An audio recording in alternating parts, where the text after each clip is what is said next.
favorite part of all this is you're just smiling, going, yep. And, I had to give you shit because I love buying businesses and I hate liabilities. Now, there are many reasons, like taxes. And if one person got the money out of those things in the entire existence of them being made, it's probably you because of the number of videos you do in those. Probably get a fucking write-off as your office. Well, yeah, I mean, I would argue that it kind of is a business at this point. You know, it's like the investment of $500K. I mean, the next 3 masterclasses I had after that were record-breaking. Yeah. So you get a direct ROI, but it's also like, I think when you do the smart things first, like I'm never someone that's like, oh, buy a car the first time you make over 50 grand a month. Yeah. But I think once you buy a couple investment properties, once you put stuff away into stocks, you pay off your credit cards, like you're good to go financially. I love investing in myself. It's just like, why make money if you can't enjoy it? I have some fun. Yeah, I mean, I have so many investment properties where it's like, it's cool, but I never see them. They don't really make me a ton of money. Yeah. So it's like, if you have extra money, like, why not?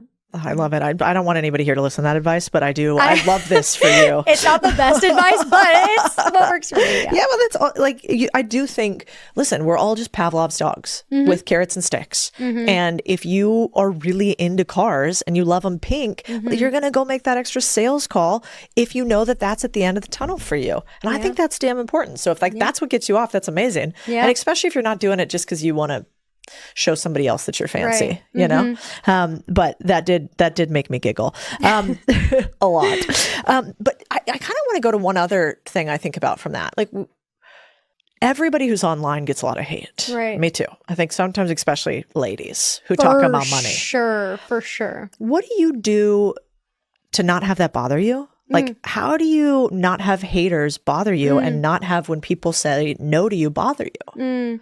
If someone was like, Codie, I hate your purple hair, you'd be like, what? Like, because you don't have purple hair. So when people give you so much shit about something that's so obviously not true, it's easy to be like, wait, what? Like, even that one guy, he was like, we got to know. I'm bleeping out his name. I'm giving him no airtime. Yeah. I do even not that like one this guy, little guy. Yeah, thumb guy. Yeah. He was like, oh, like you look like you do OnlyFans or something. It's just like so far from the truth that you just have to laugh at it. Looking? Like all good-looking women do OnlyFans, Mark? Also, what a weird correlation to draw. Like, what does that say about you? Anyways. Let's see that. Let's see that Amex history, big boy. Yes, but it's when you believe so much in yourself and so much in your truth, nothing really affects you that much.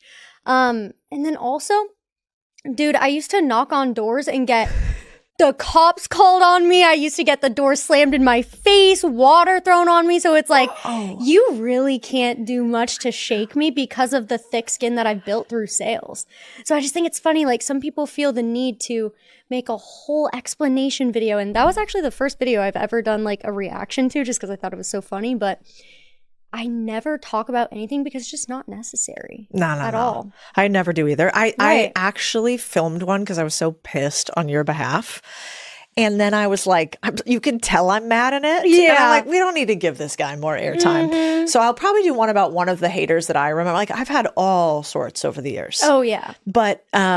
But I do think there's something really powerful about the fact, like, as long as you stand in who you are, right? The only time haters really get to me are when there's like a tiny sliver of truth. And then that's a moment of self-reflection, 100%. Which is why did that get to me?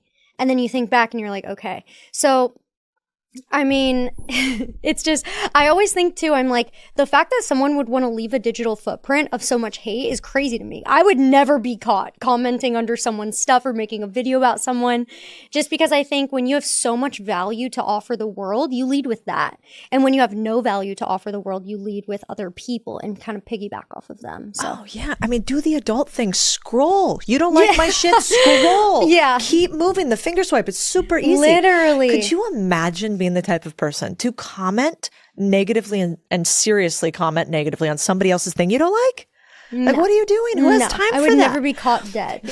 Okay, I do want to talk a little bit about where to start. So let's say that there's somebody right now and she's like, I am not good at sales and I don't know how to sell anybody anything. What do you do to start becoming good at sales? Does she just want to become good at sales for life or like make an income? I don't know. Maybe both. Okay. So let's say she's working like a normal job, like a 9-to-5 office job.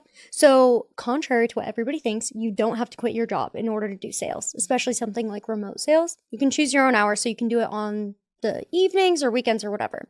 So I would get into an industry that gives you warm leads that you can do remote and you can create your own availability for.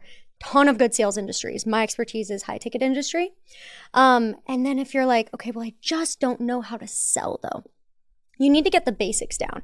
So there's so much free content online. Like you can seriously implement so many sales tips that you see, but you need to create your own framework as you would say it. So I always tell my girls, I'm like, if you feel awkward saying something, someone's going to feel awkward hearing it. So it's just repetition, practicing over and over again. You can role play with AI. You can video yourself doing it, do voice memos, hear yourself back. And I want you to also notice the way that you like to be sold and sell like that. So if you like when someone does push you a little bit and is a little bit more like aggressive with you, okay, take that approach.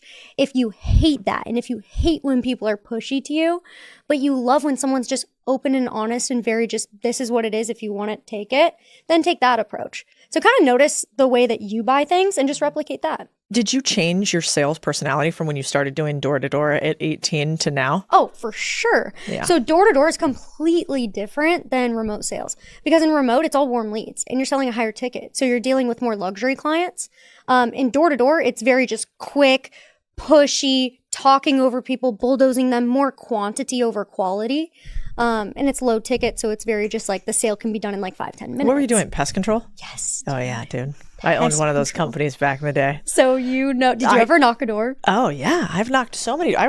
We own roofing companies and window cleaning companies. I love a door knock. Oh my gosh. We should door knock one day. Oh, that would be a good video. That would Maybe be that's so the YouTube funny. video. I'm so down. Okay, I want to tell you my favorite hack for door knocking, and then you can tell me yours. And I'm out of practice. You're in more practice. You could tell me if yours is better.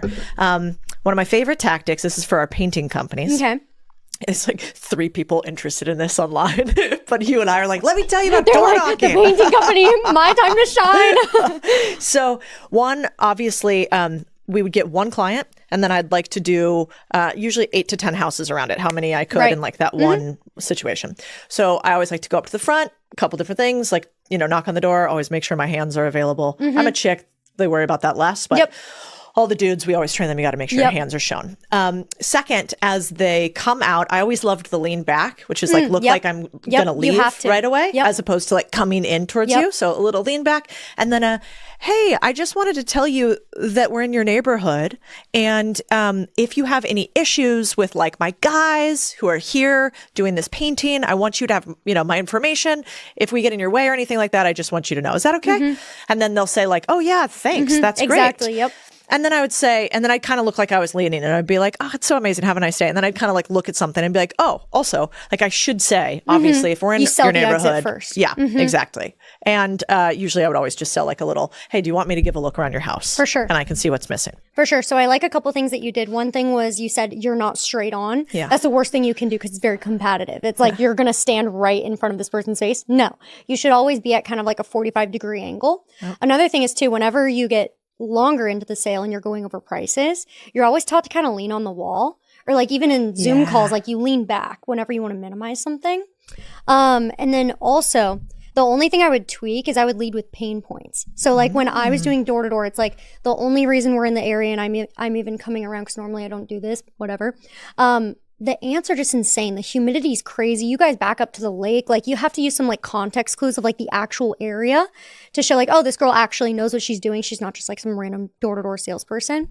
And it's like you nicer homes, you back up to the water. Like everybody's getting the wasps and the ants as soon as it rains, like they all just flood in. Do you guys already have someone set up for that or did you not do that yet this year? So it's kind of like leading with the pain points of like ants, wasps, the lake behind. Do you have that set up yet or not yet? So that, and then also, one thing that you love that all door-to-door people do is they use social proof as the area. Yeah. So it's like they've got trucks in the area. We're only here because we're doing a few neighbors, da-da-da. My biggest tip for door-to-door sales is you have to remove somebody from the door frame. Because if you're talking to them within the door frame, you are a door-to-door sales rep. There's no way to get out of that. And so when someone gives you at least one no, they start associating their physical surroundings and the way that the air feels on them, the way that they're standing, their physical surroundings with that no. So it's very hard to turn a no to a yes. You have to get them removed. So I would always just kind of stand back and be like, yeah, it's mainly just this stuff, and like move them over to the garage, the sidewalk, anywhere. And it kind of like restarts the whole sale. That way you can dig yourself out of the no and turn it into a yes.